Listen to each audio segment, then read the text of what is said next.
In the summer of 2013, I found myself driving home alone on Highway 902 from a party. It was almost midnight, and needless to say, it was pitch black. As was usual at night, I was on edge. I had the radio off and could hear nothing but the muffled roar of tires on pavement and the dull hum of the engine.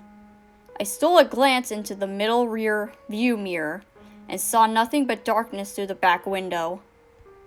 I know that I looked backward and saw nothing. I'm sure of it. Just the seemingly endless blackness of the night. I remember it so clearly because not 10 seconds later, a car passed me to the left, headlights on. I had one of those sudden adrenaline rushes like you think you see a person outside your bedroom window when it's just a tree, or when you start awake at night with the feeling of falling. 10 seconds earlier, nothing had been behind me. Suddenly, a car. I drove the rest of the way home, shivering and knowing something was off. The next morning, I found 2 sets of scratches near the back of my van. One on the left rear, one was on the right. The car was pretty old.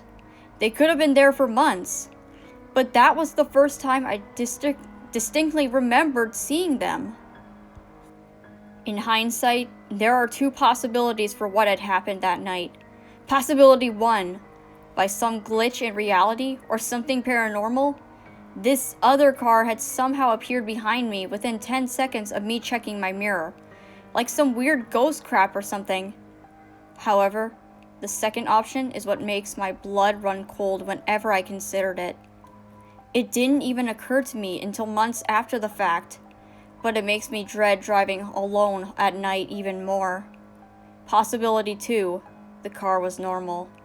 It had approached me from the rear and passed me to my left.